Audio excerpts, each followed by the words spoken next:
Share with us your specialty license plate that you've created.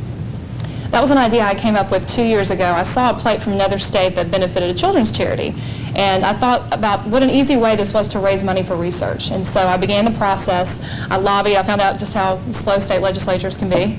But finally, the committee met. I presented my proposal, and they approved the idea. Of course, that doesn't mean that you have a plate automatically. What I then had to do was get 1,000 people to commit to purchase it.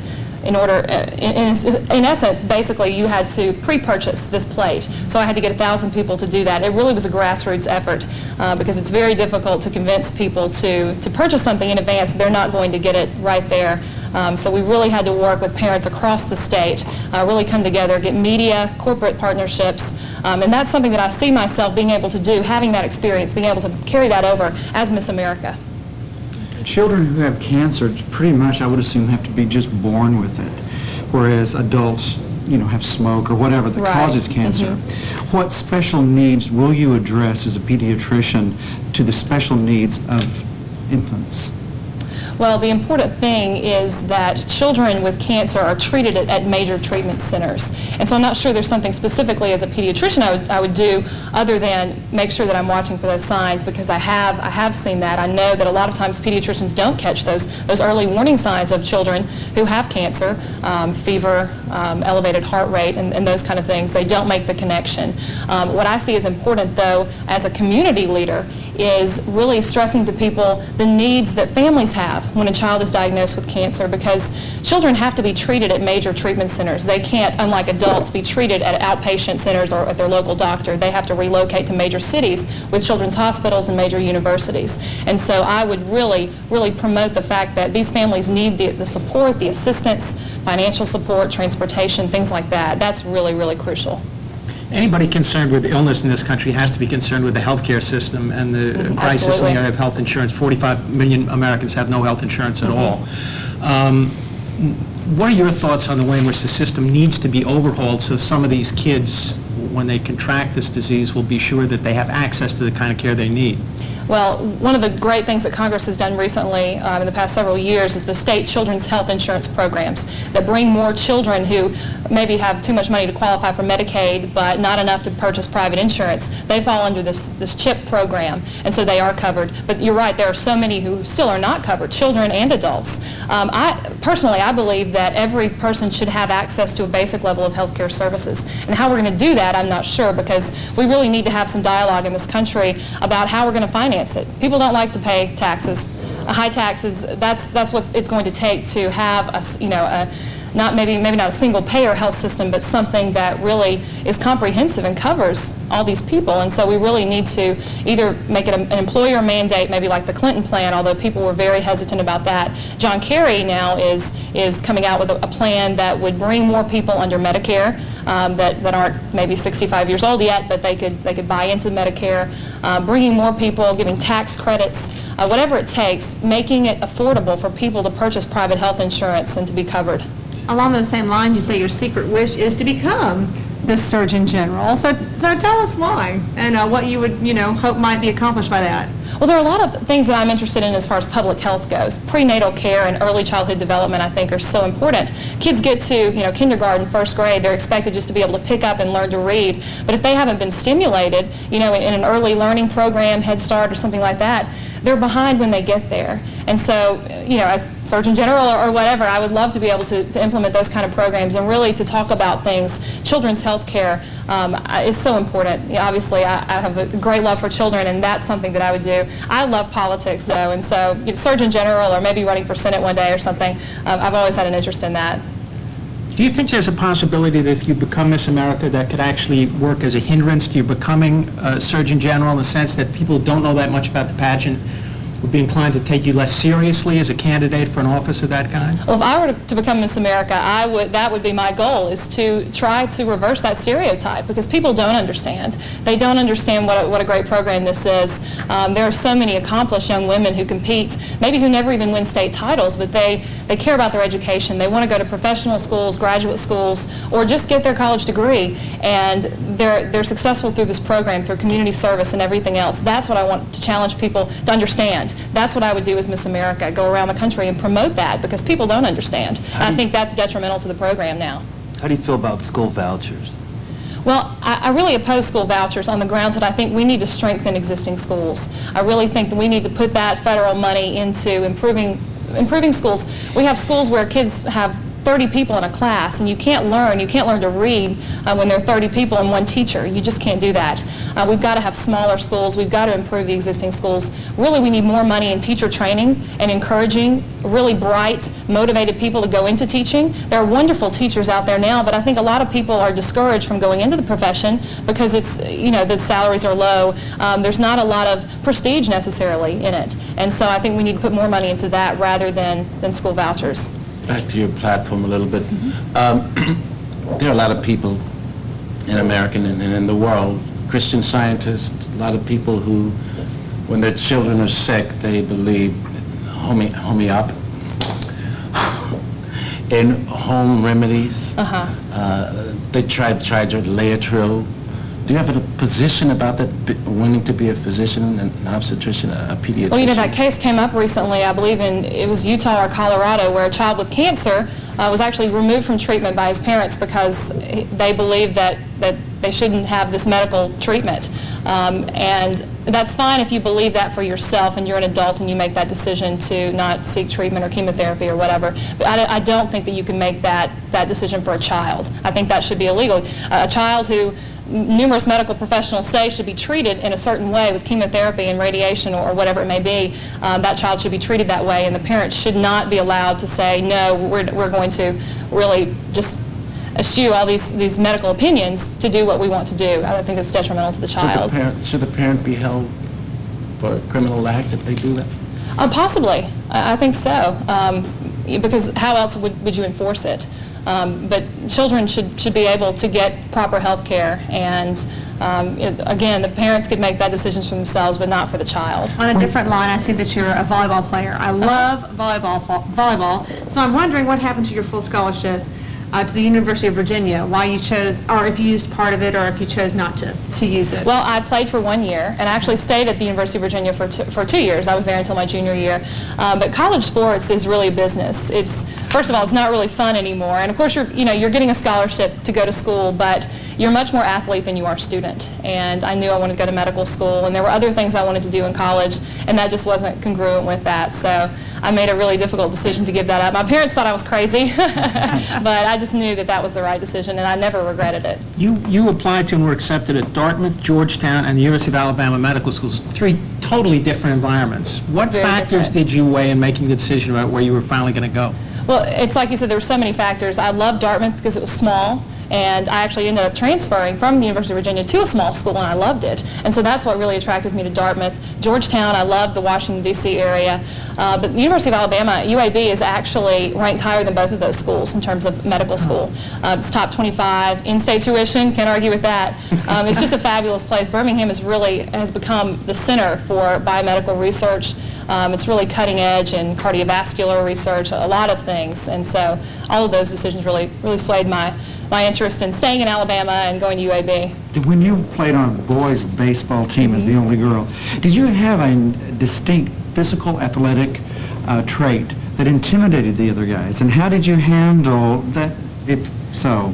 Well, no, I was pretty skinny and lanky, and I was tall, so I was taller than most of the boys, but I was a pitcher, and so when I got up there on the mound, of course, the boys made fun of me. They called us sissies. I was the only girl in the league, and so everybody made fun of us. But I tell you, my crowning moment was when the boy that really made fun of me came up to bat, and I struck him out. He started crying, and I never had a problem after that. So, What do you like to do for fun?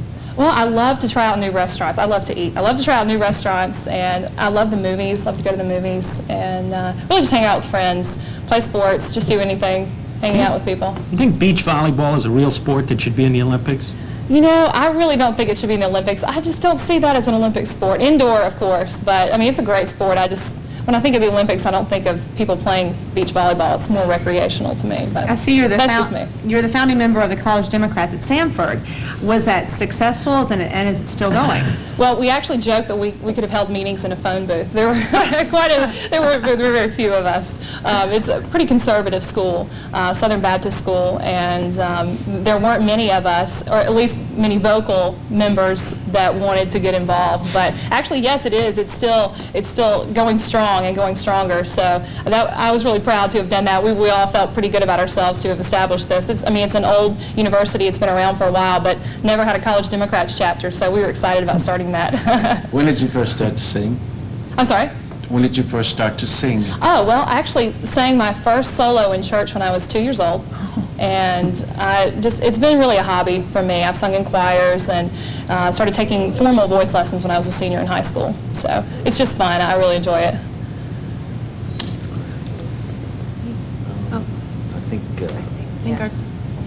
We're all afraid to ask the next question because we see In one word, tell us your impression of the week so far. One word. I'm sorry, my what? One word, your impression of the week so far. One word. Fabulous. Fabulous. Just so much fun. Okay. We have time for 45 seconds of a closing statement from you. Okay. The Miss America organization is the custodian of a grand American tradition. I would love to be Miss America 2005, using my skills to market this organization to potential corporate sponsors, to millions of Americans. I believe Miss America has to be someone who believes in this program, who's committed to promoting it, but she also has to be someone who has a heart. I think that's who I am, and I would love to be the person who leads this organization and markets it in the new millennium. I think that this is important, and I would love to be the person who does that. Thank you. Thank you. Thank you.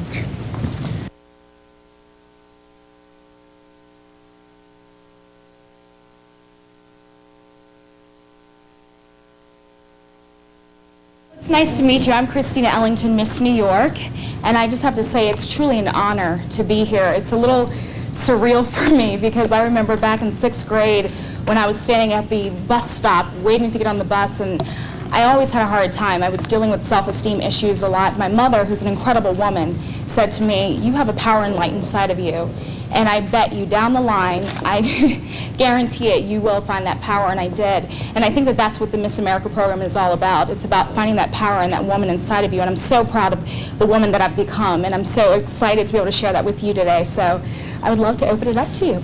All right, I'm going to start. I see that you lived in 6 states, Yes. 13 homes, 9 school systems. Me too. My dad was Navy. So Oh, okay. why did you move so much, and how did that shape you? Well, my father works for IBM. I don't know if some of you are familiar with the idea of I've been moved. And, and we constantly were moving around quite a bit. We were moving almost every 2 years. Many times we were moving in the middle of the school year. So that was the most difficult part of it, is that we were constantly moving to a different school system. And it was very difficult because it's very hard to develop friendships and relationships with other people when you're moving around a lot. But the great thing is that I was able to see the country. I was able to see different people, and here I am today, and so diverse and sort of working out of the box because I've had this opportunity to move around so much. Your platform deals a lot with education. Yes. Just curious, today most high school athletes Okay. excel in basketball, i.e. LeBron James and several others. They skip college to go directly into professional Yes. athletics. Do you think they're losing out, or is it helpful to them? Or Well, I think it's really important to look at every individual completely differently. I've met many young people who kind of come up to me and say, "Christina, is it bad that I'm not going to college because I want to pursue a career in some other area?" But what I always tell students is that it is important to go to college, because college is not just about furthering your education academically, it's also about furthering your education as a person. It will help you grow. But at the same time, we need to allow people to get out there in the field sometimes and maybe say, hey, maybe down the line you want to go to college because you may get something out of that. Because I even know with my mother, she went directly into her career and then went back to college. So it works on a case-by-case basis, as long as they know that whatever career that they're going into is really going to benefit them down the road. But is it going to benefit me if I'm making $500 million and I can't write $5 million on paper? Well, that's a very good point. But then that's where I would go and speak to those particular people and say that maybe you should continue your education, because you never know that 10 years from now or 5 years from now you may not have that career, because our careers are constantly changing. As an actor, I even know that. I know that 2 years from now I may never have a career. So it's very important to go to college, because you never know down the line what things you may need to do. What appeals to you about the show American Idol? I think it's a lot of fun. I think it gives young people an opportunity to sort of express themselves, try something different. It is sort of a reality check for some people. I think that what we see on television as sort of the negative part of American Idol is for television. I think it does give a lot of people an opportunity, because I have a lot of friends who actually auditioned for American Idol and found it a very helpful experience for them, because it's something they want to pursue. But as a performer, I enjoy watching all of them get up there and perform. Do you think the voter participation to pick the ultimate winner is the key to that success? And could that same voting principle apply to Miss America and just drop the judges here and let America decide Miss America? Well, I think, having America decide on a Miss America, I think, would be helpful. But I think it is important to have a judging panel, because I know that all of you have been briefed and all of you are familiar with the organization. Not all of the community of America is familiar with what Miss America actually does. So it's so important that we have a collective community of judges who understand what a Miss America will need to do in the future. So it's so important to have that panel. But I think down the road, I think it would be very interesting to have America participate. The job of Miss America is a full-time job. I mean, you would Yes. travel 365 days of the year. It's very stressful mentally and physically. How have you prepared yourself for that? Well, I think the wonderful thing about being Miss New York is it is also a full-time job. And when I became Miss New York, I had to give up my college education. I had to leave my job as well, because you're traveling every single day. I was up at 4 o'clock in the morning and sometimes getting home at 3 o'clock the next morning, because I was on the thruway all night long. So I'm fully prepared for this. I think my education and working hard in college and knowing that I had to stay up till 2 o'clock in the morning and do paperwork or whatever I had to do, I think that's fully prepared me. But I think the most important thing is that I'm very comfortable with the person that I am. So this is just something that would be another addition to my life that would be really wonderful, and I would take it a day at a time. Are you prepared to deal with the media?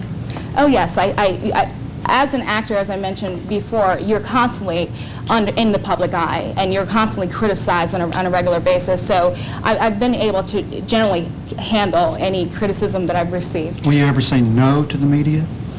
Yes, there have been times when I have said no. If I feel that it's not going to benefit me or someone else, I will say no to the media.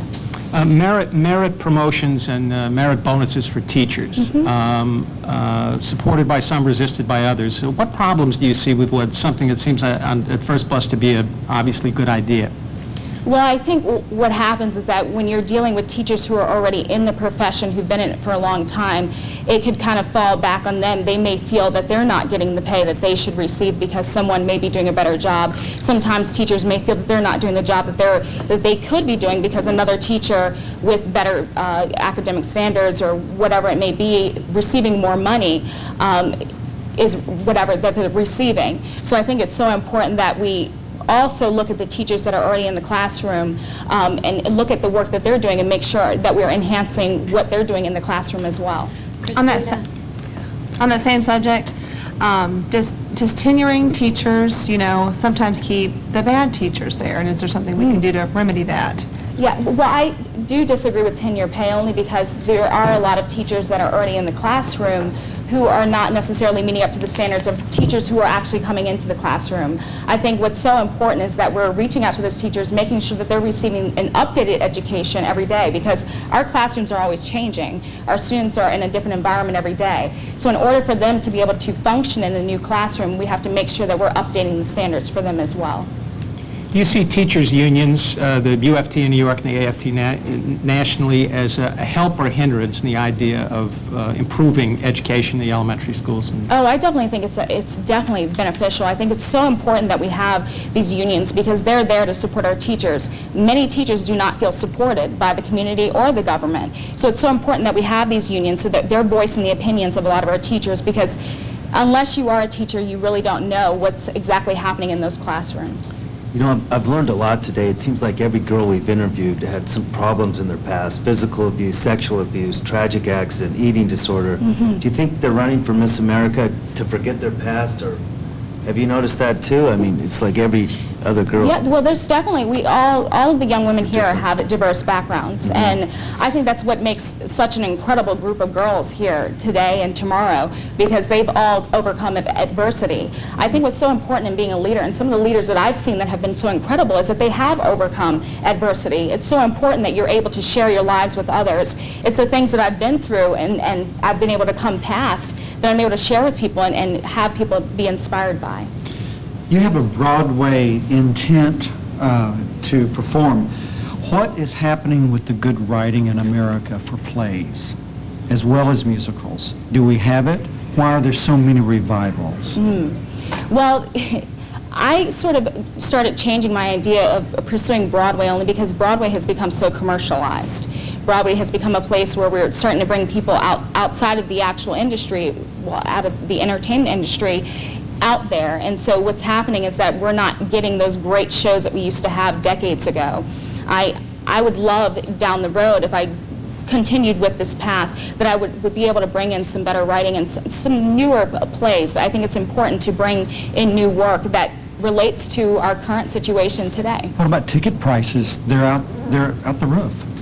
Oh, I would certainly agree. But I think that sometimes when we're bringing people from the outside entertainment industry, even though it may enhance ticket prices, there's many situations where it's not enhancing ticket prices. I think we need to look at our actors who are actually out there every day auditioning for shows and put them in the shows to keep enhancing them. But I think it's important to bring new work onto Broadway so that we can really get the market up there. Christina, tell us a little bit about your family Oh, and my what you family- like to do for fun. Well, my family, I have 3 brothers. I have 2 older brothers and 1 younger brother. I also have a guinea pig, and he's my little guy, Buddy. They're a wonderful family. We've been through a lot, but we've always stayed together. My mom always believes in a close family and working together. And the one thing we love doing is going to the movie theater. I love seeing movies. We'll sometimes see 3 movies a day. So they're a wonderful, supportive family. What's You been said the you like- greatest obstacle you've had to overcome? Dealing with moving around. And when I was at different schools, the thing was that I was in different types of schools. I was in inner city schools, sometimes I'd be in a suburban school. And so I sometimes felt like I couldn't figure out what my place was. Who was I? Where do I fit in? And everybody else was trying to figure me out as well. So it was so hard trying to figure out who I was. But again, my mother constantly told me, Christina, you have to find yourself. You can't compare yourself to other people or let other people define you. And it was later on when I finally realized that. You just mentioned movies, and on your information, you said you liked horror movies. Yes. So, well, we got to know what your favorite one is, I Oh, suppose. gosh. George And C. why? Romero. George C. Romero, I'm not sure if you're familiar with him. He does some great horror movies, and he did Night of the Living Dead. I started watching that movie when I was 4 years old. I don't know why. Have you heard but- of Wes Craven? Yes, I've heard of Wes Craven. Nightmare on Elm Street. Did you like I've seen that? all of Nightmare on Elm Yeah. Street.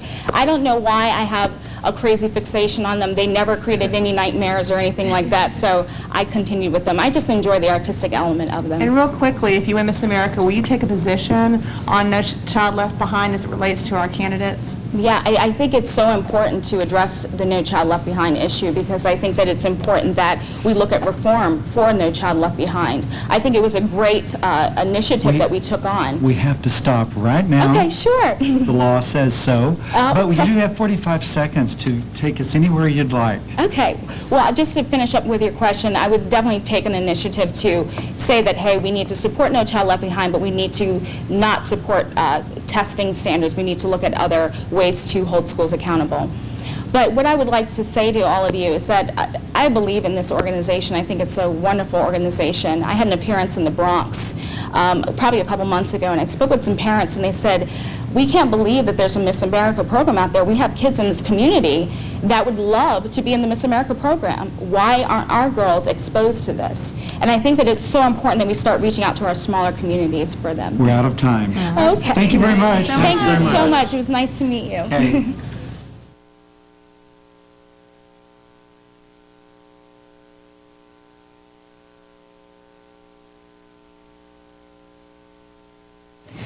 Well, I'm Miss Arkansas, AL-Lacy Fleming, and I'm going to begin today by presenting you with a challenge. Because I'm the type of person that responds well to challenges, it motivates me, so hopefully it'll do the same for you. You have the opportunity to be one person in the world, or you can be the world to one person.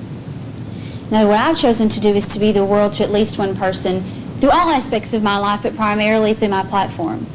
And I've done that by implementing my program statewide and now hopefully nationally, by partnering together with corporations such as Walmart and with my state representatives in Washington and the Director, Secretary of Education, Rod Page, to get this to be something that is national in every classroom across our nation.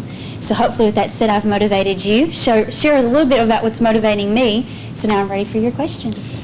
You've, Lacy, in your resume, it says you wrote that as an advocate of child abuse awareness for the past 7 years, I have seen vast improvements made in our society. What are those vast improvements? The number one improvement that I think I've seen is that the lines of communication in the classroom have been open more.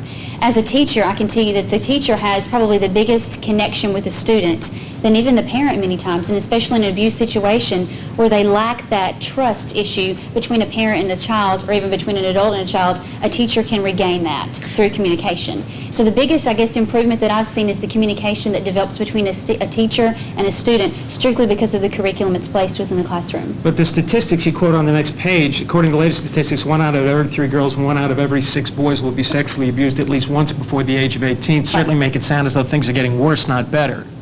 Well, however, I mean, we can always focus on the negative, but I think it's the most important thing is to focus on the positive. Yes, I can tell you that 3 million children are suffering from abuse each and every year. However, I can also share with you a case of a child who's come out of abuse. So I think it's the things that we tend to focus on. Let's not focus on the 3 million, let's focus on the 1. Because there's also a part that I include in the very end that says, I'm only one, but still I am one. We can't forget the power of 1. What do you think Secretary Page's job performance overall? I think he's done a very good job. Nationally, I think we're doing a lot with education. With the No Child Left Behind Act that's in place right now, I see it going strides and then I see it coming back. There's several things that I agree with and several things that I don't agree with. What don't you agree with? One of the things I do not agree with is that I don't think we are adequately funding this, because I don't think it's being adequately funded. I don't think it's being able to be placed in all classrooms. Another thing that I do not agree with, and is specifically as a teacher, is the teacher accountability that it places on us. Because I think it takes away, a teacher is now teaching to the test, meaning they're teaching to the standardized test scores that they're having to receive in the classroom.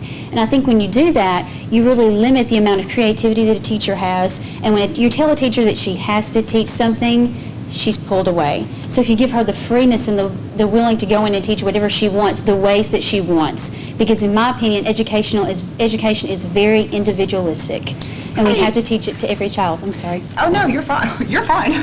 How do you implement your child abuse awareness program in K through 3? Right. I have small children, without putting ideas in their head. I Okay. have imaginative children, too. Right. So there's different ways you do this, and it's included all in the curriculum packet that we give to each and every school. And there's different ways that you introduce each issue. For example, one of the hardest to introduce is sexual abuse.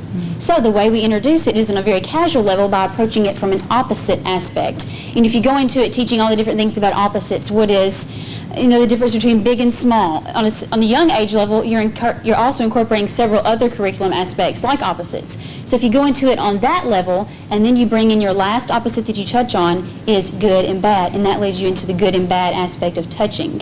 And then that focuses you right on into dealing with different types of abuse. So there's different ways that you do it, but you put it on a child's level and put it in the perspective that they can understand. Being a dance instructor at Barchas University, and I did know how to pronounce it right. Right, good job. How do you respond to people who say those that can do, but those that can't teach? As a dance instructor? Yes. Well, I wasn't exactly a dance instructor at Ouachita. I did teach dance at school at Ouachita. Those who can't, repeat the question again, I'm sorry. Well, the old cliche, if you can do it, you'll just go do it for real. But if you can't, you'll just go teach somewhere how to do it. Like an acting coach, they couldn't get an acting job, so they have to coach. Well, I've heard that used a lot of times with teachers, and I hope that's not the case. I think the people that can are the people that are doing, hopefully. Does that make sense? Is my answering your question? You're public relations intern for Governor Mike Huckabee Right. of Tennessee. I feel like he became governor under unusual circumstances involving Jim Guy Tucker, is that correct? Right. Were you coming in about that same time? And if so, how'd that affect you? Actually, no, this was only Okay. the past year, and I have a really wonderful relationship with the Huckabees because I go to school with their daughter. Oh, really? And she lived right next door to me in the hall. So I have kind of a different relationship with the family than a normal Arkansan would have. But yes, I had the opportunity to go up and spend several days with him, just seeing the public side of what the governor does, not so much the nitty-gritty work part, but to see the public side, and it was really informative and a lot of fun also, though. Lacey, what makes you angry? A lot of things make me angry occasionally, but one thing that I cannot seem to, I guess, get a grip on my anger with is road rage. I somewhat have a problem with driving, and right now as Miss Arkansas, they've given me a car for the entire year. And so on the side of my car, I have a great big seal that says Miss Arkansas, product of the Miss America organization. So that kind of comes in handy occasionally if I'm going through the drive-thru. I've been given free drinks at Sonic before, but occasionally on the interstate when I'm in a huge hurry and when I'm going this much over the speed limit, it seemed maybe as somewhat of a negative. So the thing that makes me the angriest probably is issues I have with driving. What do you like to do for fun? Oh, wow. For fun right now, as I'm kind of making, I guess, the transition, I think, between kid and adult, which I still consider myself a kid. I think I always consider myself a kid. I'm enjoying cooking. Because growing up in a household with a mother who was a home economics teacher, we were constantly in the kitchen making stuff, and my father, being a Baptist preacher, is very family-oriented. So getting us all together to have something to do is something both of them like a lot. And so I'm experimenting right now with cooking, and that's one of the things that I get as good luck presents in pageants now is cookbooks. And so I'm not sure if my mother's trying to help me out or if she's trying to coach me along to maybe better things that I'm not doing so good in the kitchen. In the last 25 years, what would you say has been the greatest stride for women of this country? I think for women, it's our right to vote. I think we're making strides constantly, as the years progress. And I think another stride that we've made that's even more probably recognizable is the things that we've done as far as in the business world. Look at right now, the major show that's hot right now is The Apprentice. Okay, well, look at some of your leading people that were on this last episode of The Apprentice. They were women. And so I think we're making great strides in the business world, and I think we're seeing women in a completely different light as people that are capable of achieving things in the future They're also. so hard-edged, though. They almost seem manipulative. Is that a flattering thing? I don't necessarily know that it's not a flattering thing. I think a woman is a very dominant, powerful figure, and I think she should be recognized as one. Well, speaking of those kind of women, you said you'd like to interview Oprah Winfrey. Yes. Several contestants either mentioned her as Right. the TV show interview most admire. What is it about Oprah Winfrey that makes her so exciting to the Right. women of your age? Well, the first thing that drew me to her is, of course, our history and her background with child abuse. She did come from a very abusive home. But I think the thing that makes me drawn to Oprah so much is her willingness and her givingness that she has for just general humans. I think one of the things that I strive to be constantly and daily is to be as gracious as I possibly can. As far as that's walking over here from the convention center this morning, stressed, nervous, a million thoughts going through your mind, not forgetting to look at the man that opens the door and say thank you, or a simple smile. I think it's been something that my father has instilled in me my entire life is you never underestimate the power of a smile or the simple words of thank you. And so I think that's something that Oprah does is she's probably one of the most gracious people I can possibly imagine. And I think we can all attest to that for the fact that a couple days ago she gave her entire audience cars. That's one audience that you really wish you'd gotten a ticket to sit in. But, researching all the way back to that, they said she went back and it's, looked at all the people that applied for tickets for the show and made sure that the people that were in audience that day were the people that needed cars. So she wasn't just giving to be giving, she was giving for a very specific purpose. And I think those are the kind of things that hopefully I relate to her and can embody the same things. As a daughter of a Baptist minister, have you ever felt the need to rebel? Occasionally, I guess there's a need to rebel. Honestly, growing up, I was just a really good kid. I really didn't do anything that was that bad. I can remember one time when I was growing up when I cut the screen on my brother's bedroom window because they were redoing our house and I wanted to get something from the kitchen, and en route to the kitchen was the floor that needed fixing. That was really the only thing I can remember doing. But as a preacher's kid, no, I've never had the opportunity or really ever willingness to rebel, but drawn more, I guess, to my family than I ever could ever imagine with church. It's something I say it's very different. When you go to church and you listen to your preacher and you learn a lot about God, but you're taught your whole life, when your daddy speaks, you listen. Right. And so there's an occasion when I'm sitting in church and when I've been up really late on Saturday night and it's easy to fall asleep, it's easy to open your head right back up and remember that it's your daddy standing in front of the church. And so it's been more of a growing experience than really a need or a want to rebel. But if you win Miss America, you might get the opportunity to rebel. You'll be out with your traveling companion. Is there an area that you might like to explore as Miss America that you haven't explored before? Well, right now on the state level, my traveling companion is 65 years old. So our desire to rebel right now isn't exactly overwhelming us at this moment. Our idea of rebelling right now would be going downstairs to the hotel for a good meal. But one thing that I've always wanted to do since I was a little girl, and having the title of Miss America would allow me to do this, I've always wanted to live in New York City. Always. As you said, growing up as a dancer for 16 years, this is something that I've always wanted to do. And of course, I know that if I win on Saturday night, where am I going Sunday morning but to New York City? And so that would be a wonderful opportunity for me, I guess, to rebel in that way. Pick one for the rest of your life. Richard? Smarter, more popular. Smarter. I think if I'm smarter, I'm going to have the sense to make myself rich.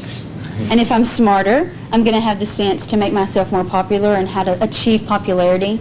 But I think smarts and integrity and the intelligence that I could have as a growing woman will be things that are going to help me a lot more in the future. But with that, hopefully I can achieve those other two also. What's your favorite song? Right now, Last Dance. And hopefully it's your favorite song as well. I love all kinds of music, but probably my number one favorite music is the old Heavenly Highways hymnal from the old Southern Baptist Church. And it's hard for me because Lacey, we're out of time. I'm so sorry to interrupt. I'm That's the bad fine. guy. That's But you do fine. have 45 seconds to just take us anywhere you'd like. Well, I think we've covered a span of things in this interview. I've really enjoyed it, and I hope you have too. I had a closing prepared, but I feel led for in a different way. You know, I think God puts us in different places for very different reasons. And I can honestly stand here right now and tell you that I think He has put me in this place as Miss Arkansas, but as a contestant for Miss America for a very specific purpose. And I don't know what that purpose is. I don't know if that purpose is to reach someone in the audience, to touch a child who may watch the pageant, or if it's to show you the purpose of why I should become Miss America. But hopefully, without a doubt, I've shown you that today, that I'm capable and I'm willing and I'm ready to become Miss America. With our time. I'm sorry. Thank you very much. Thank you so much, Thank you. Lacey.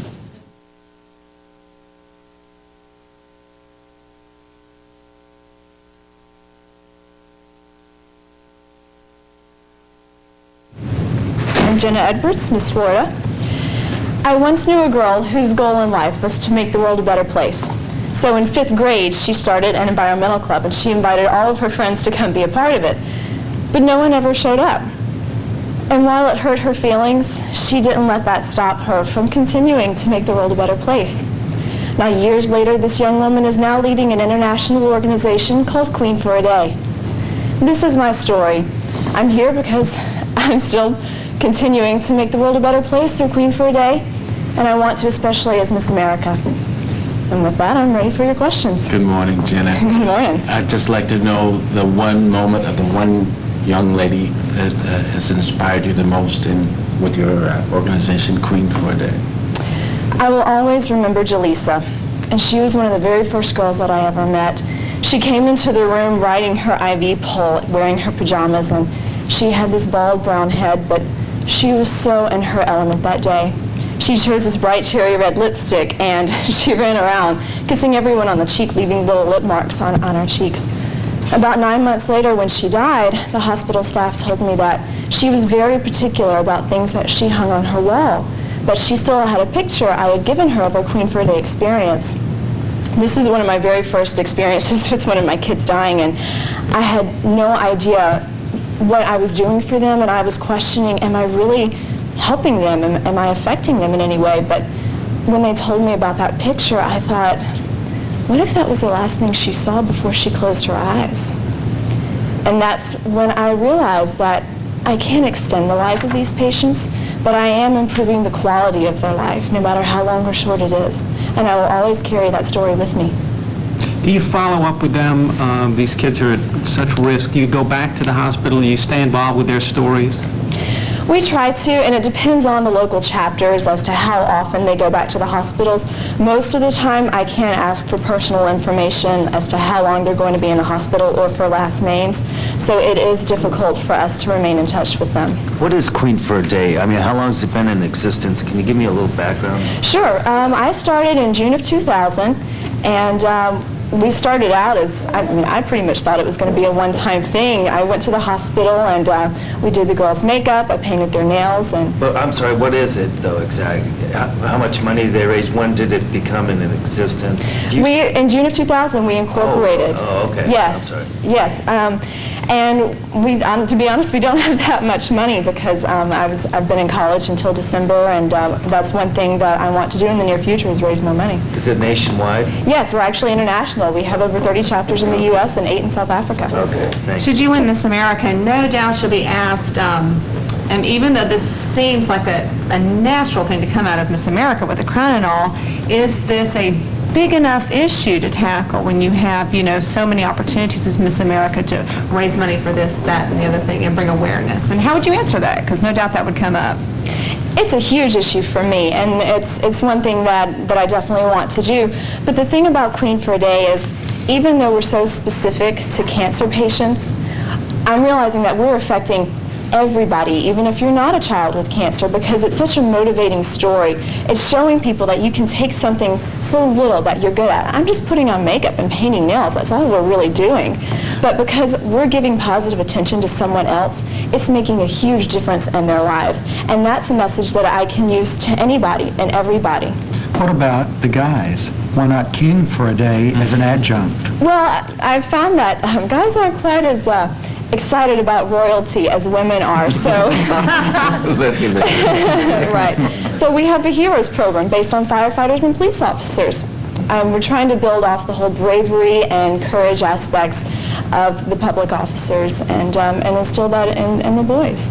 It must be hard. I don't know if you get into this aspect. I know the kids probably know they have cancer, but how would you explain to them what cancer is and why their situation is what it is? I am not there to do that. We are there to distract them from that. I leave that up to the nurses and the child life coordinators.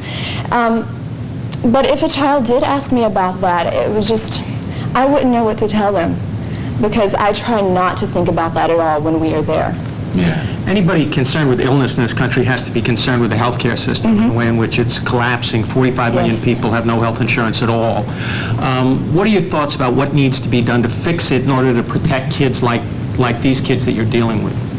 I recently heard about a child in Texas whose father just lost his job, so he lost the insurance. The mother had to stay home with their daughter because she was diagnosed as terminal, and they had no health care to pay for this child's medical bills. The grandmother went off her diabetes medication to help pay for the child's bills, and that was what really hit home with me, that something has got to be done. I have no idea how to fix the system, to be quite honest with you. I do know that something needs to be done, some sort of reform. I spent 3 months in London, and it's somewhat of a universal healthcare system. Everyone gets the same care. And just on an immediate thought, that seems to be Do you feel that our answer for government me. possibly has misguided priorities because they're giving so much money to third world countries when we deal with such a problem with taking care of our own? Yes, I think it's very easy to look at another country and to want to give. I mean, we all want to give and help other people, and we can think that that might be the best thing to do so we look like a great country. But I think every once in a while we need to come back and reprioritize and look at ourselves and decide that we do need to take care of ourselves before we take care of other people. Jenna, how long have you been involved in the Miss America program, and what have you learned the most about yourself? Well, I've been watching Miss America since I was 7 years old, so technically I've been involved for over 16 years, but competing just about 3 years. And I have learned that you really need to know yourself when you get into this system. And at the same time, this system helps to get to know yourself even more. One thing that I learned about you is that one of your favorite things to do is to shop on eBay. Yes. I'll admit I've never done that. Really? But if you shopped on eBay, that means you spent some time on the computer. Did you, by any chance, I'm stealing your question, look us up in our websites? And if so, did you learn anything about us? No, I like elements of surprise, so I didn't want to psych myself out too much. All right. You're a volunteer with Disabled Americans. Yes. It seems to me in my life that some of my disabled friends are the most delightful people in my life Absolutely. and so much. Why is that quality, for the most part, so evident in a disabled person? I think because they see life so much on a broader scope than we do. And they just, I don't know why they have such a better outlook on life. And I guess because they've somewhat hit the bottom at some point, but they've bounced back. And they realize that, I guess, being physically a whole person doesn't make you any less of a person. Florida, unfortunately, has just recently been bombarded with hurricanes. There's another tropical storm, and they're now... developers continue to build right on the ocean, which costs taxpayers a lot of money. Do you think that they should be made to pay, allowed to keep building right on the ocean? Allowed to, yes. I mean, that's their prerogative. I mean, you obviously pay the price when you build on a coastline because you have to deal with Mother Nature. I don't think there's anything we can do to stop that because corporations are so large and influential nowadays. They can pretty much do whatever they want. What do you do for fun? What do I do for fun? I don't know. When do I have time to have fun? Well, I shop on eBay. A lot of times I bake cookies. Like baking is for some reason therapeutic to me because it's like mindless activity. I can let my mind go wild and not have to pay attention to what I'm doing. And I talk to friends on the internet. I like to travel with friends. I shop on South Beach every once in a while. There's a road called Lincoln Road. It's an outdoor mall, and it's very relaxing. Just a lot of outdoor cafes, and I'll stop and have a little ice cream. Was the voting situation in Florida at the last presidential election merited because of all the disfavor that Governor Bush fell into because of that debacle? Was it merited? I mean, really, could you back it up to his responsibility? I wouldn't put the responsibility on the governor. I don't know how much exactly control he has on the Election Commission, but I would put the responsibility on the Election Commission itself as to not paying enough attention to what's going on. I'm sorry, go ahead. How did you feel just as a Floridian living here during all this?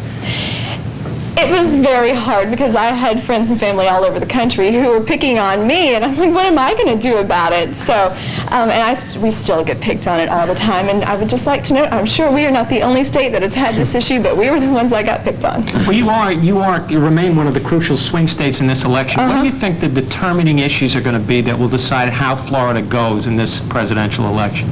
I think because of our senior population, health care is going to be a huge issue, and with the recent hurricane disasters in the state, the economy and jobs are going to be a huge issue because people need the money to get back on their feet. The job of Miss America is a full-time job. You will travel every day should you be selected.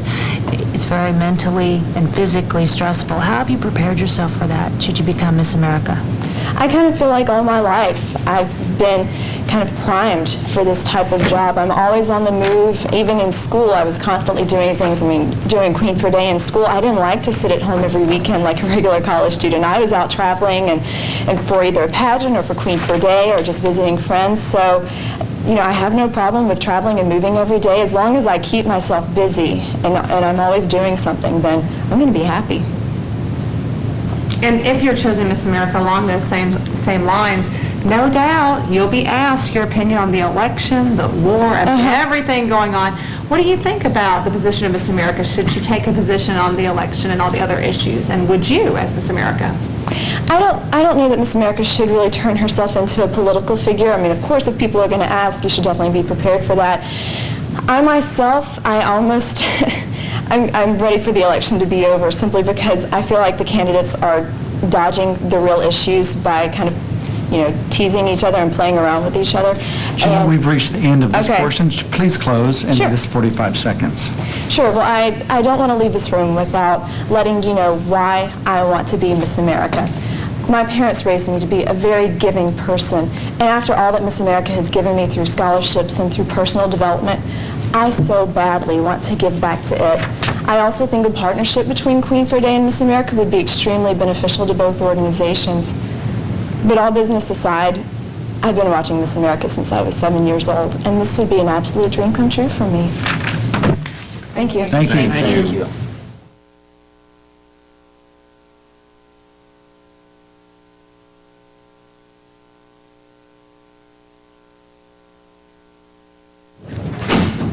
I'm Elizabeth Barchas, Miss Idaho. I'm ready to be Miss America. I think I can market this organization, and I think it can market me. I've been told I look good on paper because of things like Harvard Law School, Fulbright Scholar, fluent in Russian. But my hope is that I work even better in person because I truly try to connect with others and find common ground wherever I go. I'm comfortable in boardrooms and ballrooms and classrooms and committee rooms, and especially in this room, here in front of you, judging me because I know who I am, and I'm confident in who I am, and I'm ready to work my heart out for this organization.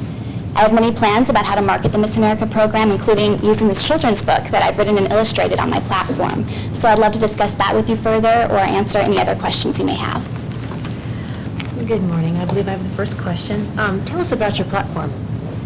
My platform is promoting understanding of individuals with disabilities, and it's based on my experiences growing up with my father, who was diagnosed with Parkinson's disease when I was 2 years old. So in many respects, it's been a lifelong platform. I've always tried to encourage this understanding, and now I see a chance to do so at the national level. And there are two main avenues through which I'd like to do this, and one is this children's book. I like it because it's a tangible product. You can pick it up, read it to kids. I think it raises questions and initiates a dialogue that hopefully will encourage them to look within themselves and encourage that sensitivity. And then I'd also like to advocate for legislative change to protect the parental rights of parents with disabilities. We all know that disabilities are not always physical disabilities. How would you explain something like Tourette's syndrome to a child, and how would you advocate for it? I think what physical and emotional and mental disabilities all have in common is that in others they often inspire discomfort because people don't know how to react. They're maybe not used to seeing somebody speak or move or talk in a way that's foreign to them. And so with children, I think in trying to explain any kind of disability, I'd focus on the fact that it's okay to celebrate difference, to appreciate it, that really when we react by laughing or pointing or staring, it just reflects our own discomfort and fear with not understanding what's going on. Having illustrated children's book in my career at times, I'm always interested to hear what a writer looks for in an illustrator, what qualities in art for a book. Well, for me, with this children's book, as I was writing the story, I was constantly imagining the pictures because children really react to visual elements, and for those who can't read themselves, I think that pictures like this one right here, where a mean pack of hyenas are laughing at the main character's father, really reach children, and they can respond to that. And in fact, I've read this book to so many kids now, and they routinely, when I ask them after the story, what was your favorite part, what was your least favorite part, they pick this page as the one they hate, which just, I think, illustrates to me kind of the intrinsic sensitivity kids have. They don't like people being mean, and when they themselves act in that way, it's just their own discomfort. My oldest child is disabled. He's severely hearing impaired. Is he covered under the Americans with Disabilities Act? And what are his rights if he is covered? Yes, he is covered under that act, and I think that the ADA has helped make tremendous legal gains for people with disabilities. In terms of education, he is fully entitled to have access to all programs that other students have, to have a translator if need be, and certainly in terms of access to public places, he has those rights as well. You were a contestant on Who Wants to Be a Millionaire. How far did you get, and what was the question that stopped you? I sadly didn't even make it into the hot seat. You know how they have that fastest fingers game, but I am convinced that I was the fastest person to put all the answers in the wrong order. So that's my claim to fame. Something. No money, sadly. How long have you been involved in the Miss America program? How have you competed? Several years? Did it take you a while to get to this point, or? No, actually, this is the first year that I've competed. I'm 24, so this is actually my last year of eligibility. And I wanted to wait until this point in my life because I think that right now I have the emotional maturity and confidence to handle the pressures of the job. I think I can be at my best self at this point in my life. You spent some time in Russia. Did you learn anything about Rachmaninoff that inspired you to play the piece that you played for talent? Absolutely. I learned that the Russian people adore Rachmaninoff. They're so proud of him. They really feel his music. And in many senses, for me, I think that there's a real combination there between the Russian psyche and Rachmaninoff's music. It's very powerful, very intense, and from what I learned of the Russian people, they themselves have this kind of depth that I think is reflective in his music. Did you meet anyone that had actually seen him play? Unfortunately, no. I would have loved to do that. Let's stay with Russia for a minute. Following the terrorist attacks in Beslan, President Putin announced, among other things, that he felt one of the reasons that it occurred was that Russia had been weak. Given the history of Russia in the 20th century, what does that say to you about where he may be taking the Russian government in the future?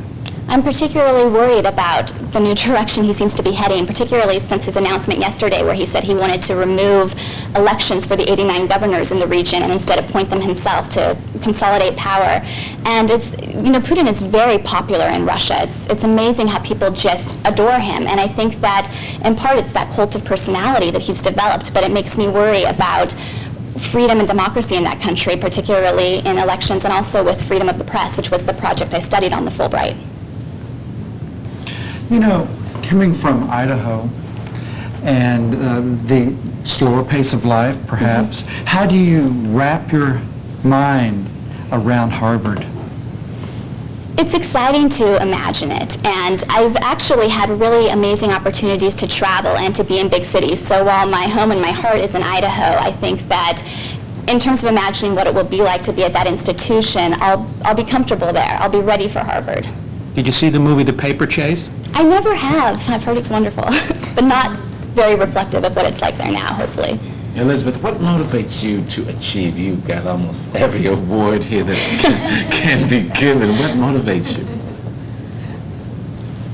I guess I'm driven mostly by this firm belief that I really can affect change and affect difference. And in part, that was influenced by my parents, who have been incredible role models for me and who have really encouraged all of my interests and talents. When I was little, they gave me lessons in everything, from baton twirling to ice skating, to help me suss out what I was good at and what my passions were.